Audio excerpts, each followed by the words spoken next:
back. Little did I know that that was the last time I was seeing Rosette alive. Literally.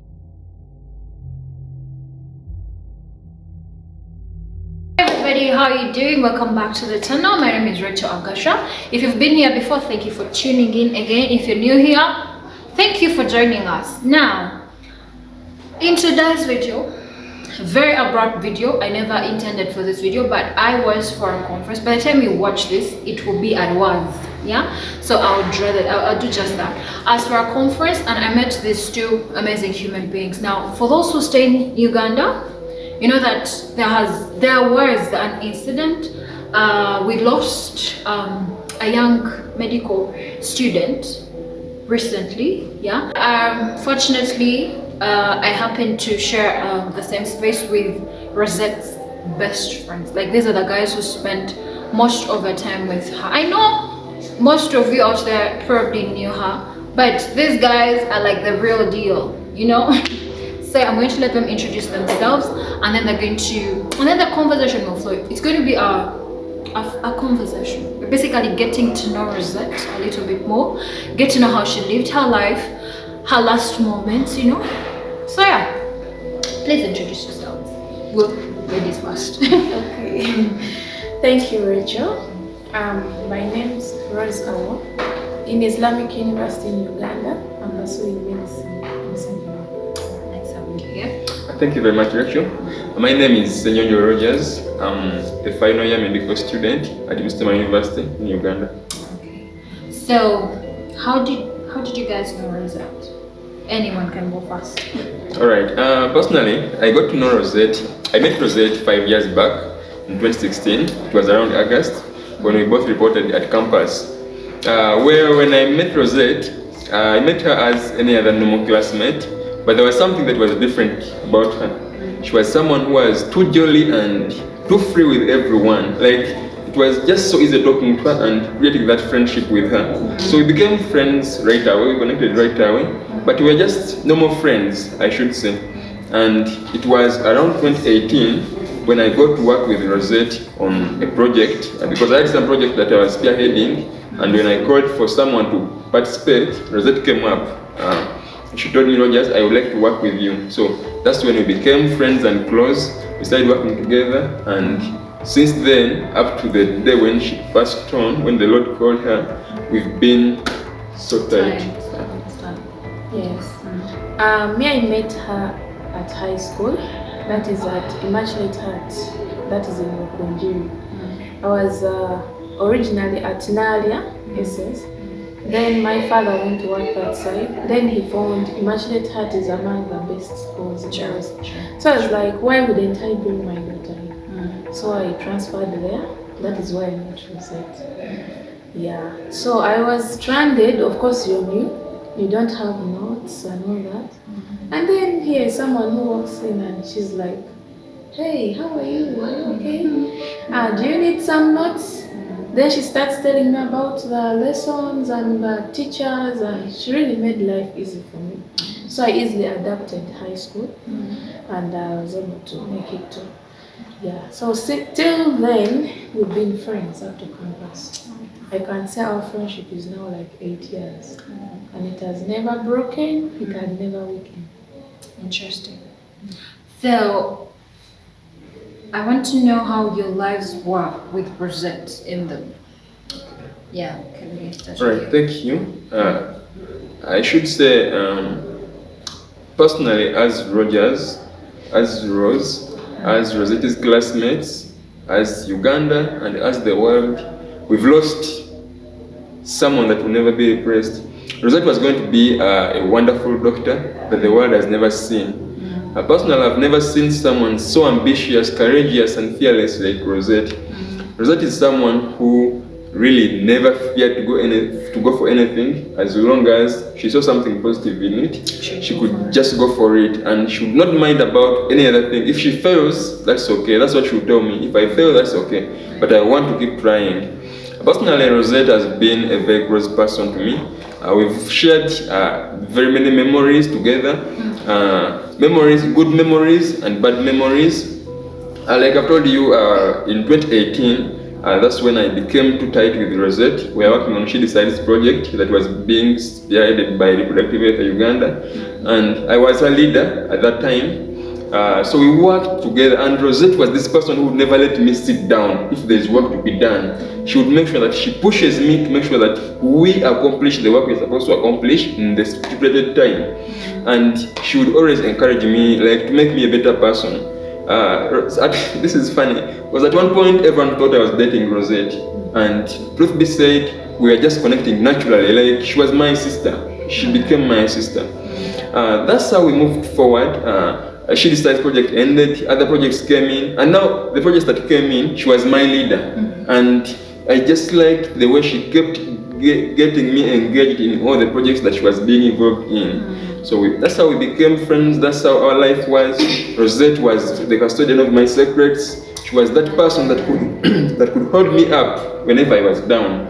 I mean, whenever I was feeling like life is taking me down, the only person I could call was Rosette, and she could just, in her soft spoken voice, she could just say a few words, and I feel like my soul is back to my body. And that was Rosette for me.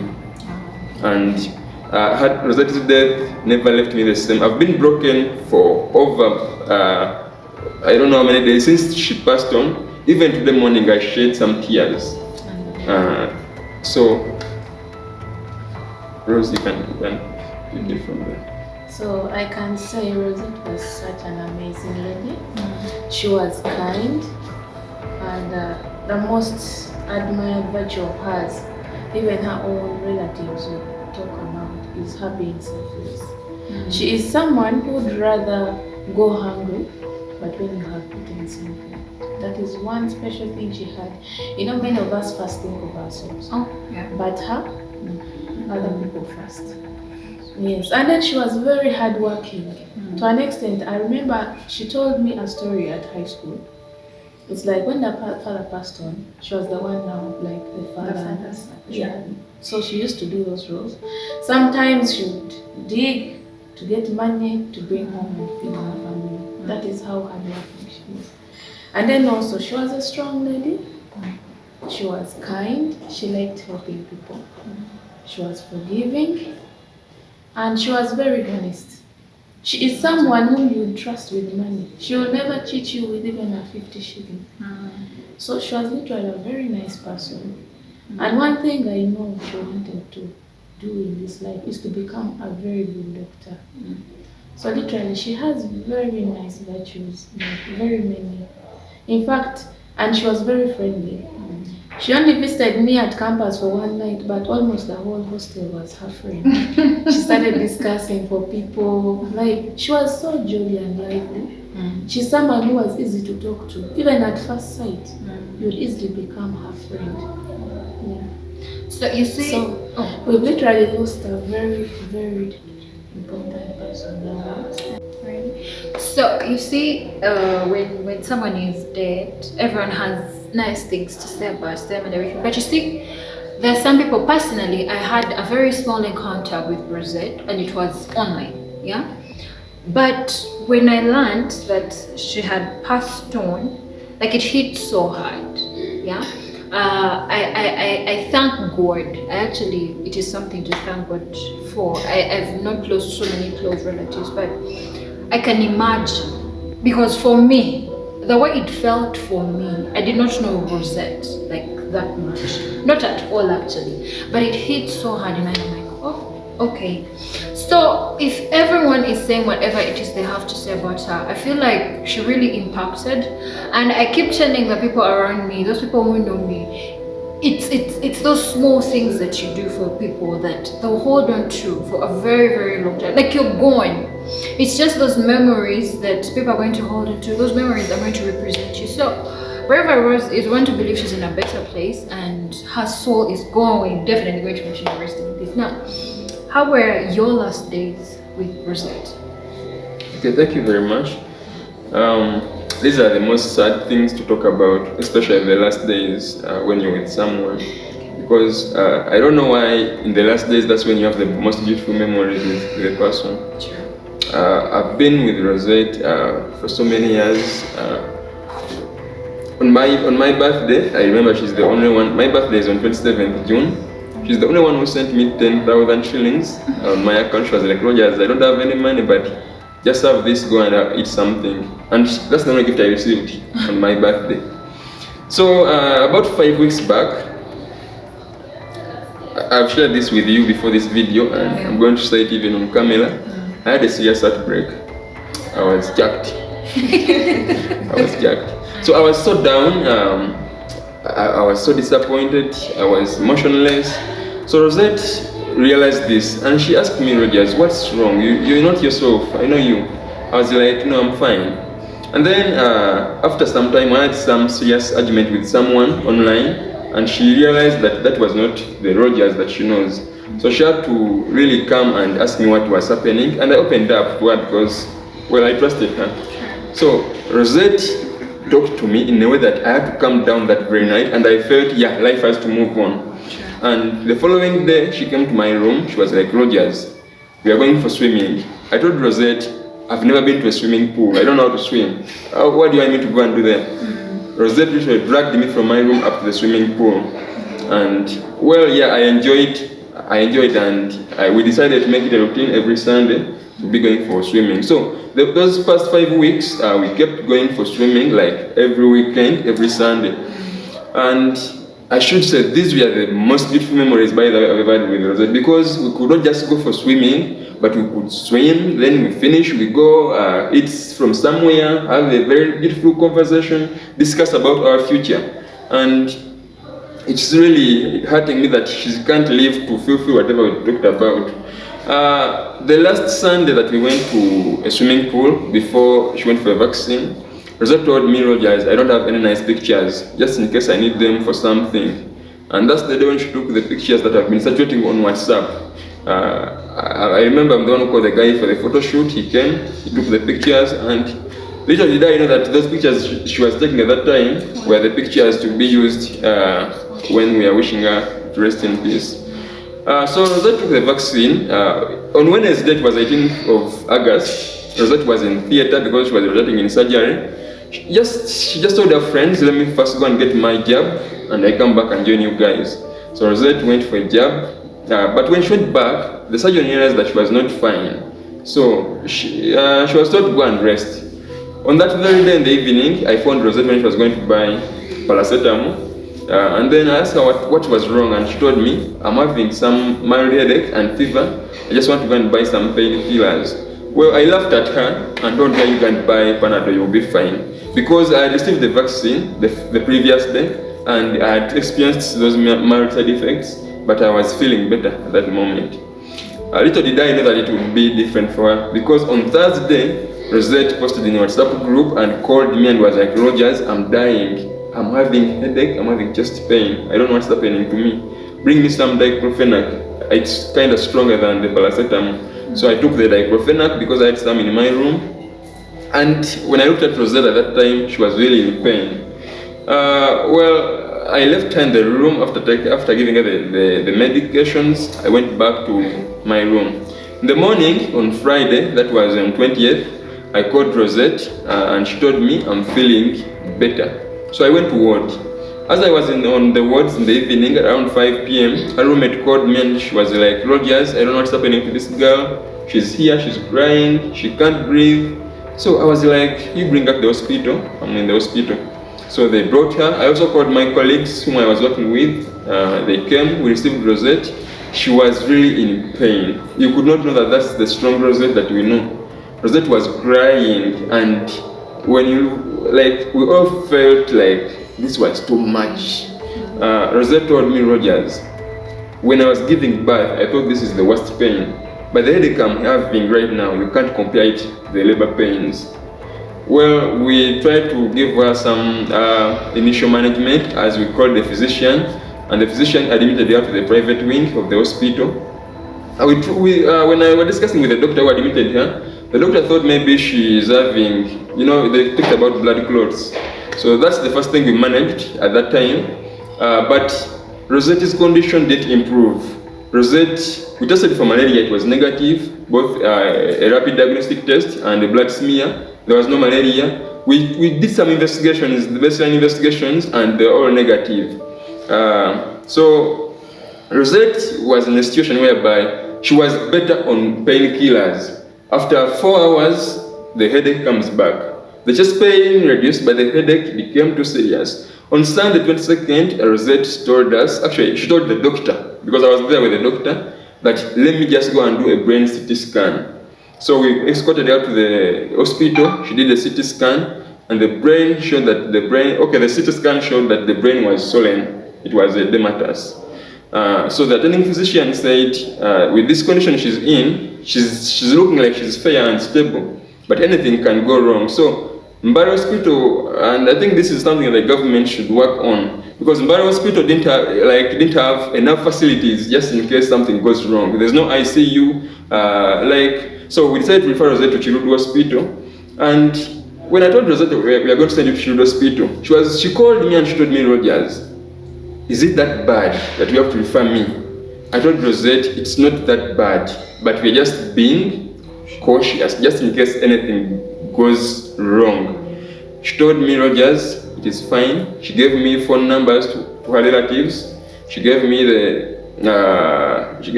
password, the PIN number to her ATM card.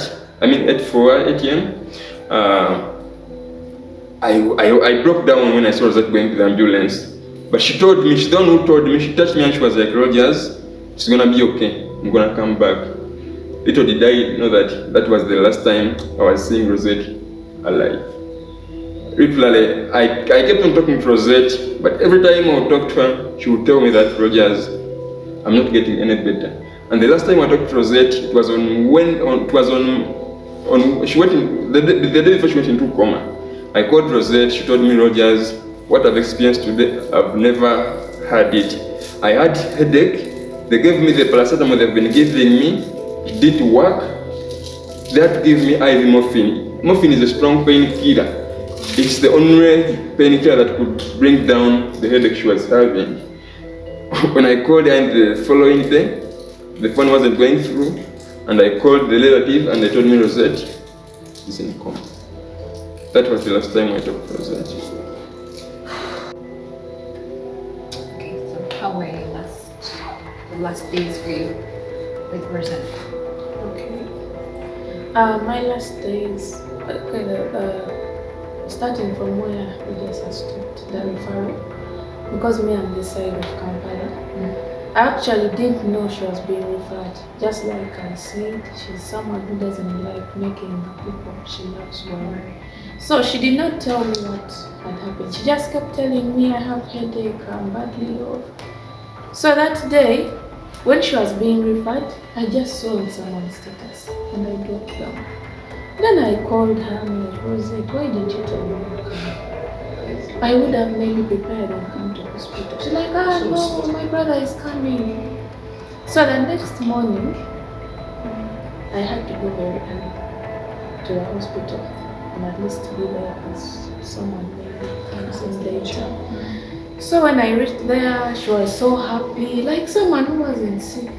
Then, of course, pain. You can't help pain. She again started feeling so much headache.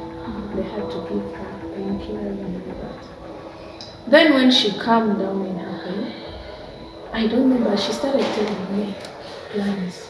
So it was more like she was communicating to me. She was communicating to me what she wanted to do, like to finish. She started telling me, and her plans were about helping people. I want to help my sister, I want to help my brother, I need to support my mother.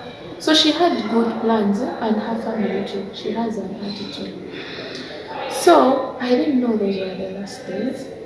So I was like, don't worry, you will be able to accomplish them. It's like she had started getting that other scared feeling. She told me, I don't want to die, I want to take care of my daughter. I told her, don't worry, you will make it. So she kept like that. I left and I think the sister came in. Then that night, the one we were talking about, after the MRI, she told me that I had severe headache. That to add in morphine on top of paracetamol she has been given. So after talking to her that evening, She's the one who actually called me because she knew I was worried. So after talking to her that evening, now in the morning, sorry, at around midnight, as what the sister told me, that was the last time. She just told the sister, I'm going. I'm going. And she blacked out. So that was the very last time I talked to her. The next time I had in the morning, my friend is not here. She's in a coma. So from then, I'm glad. Okay.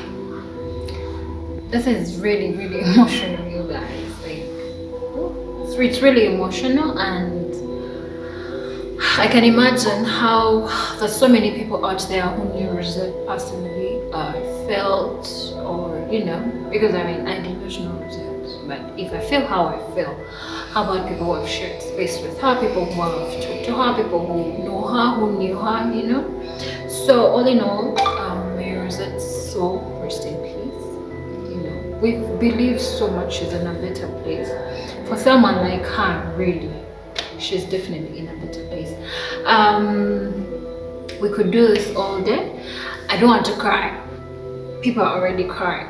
It's getting so emotional. So we're going to stop this video here. Feel free to comment. Feel free to like the video. If you want to subscribe, please do. If you don't want to, it's very, very okay. We shall see you in our next video. You guys stay safe. Yeah. Bye.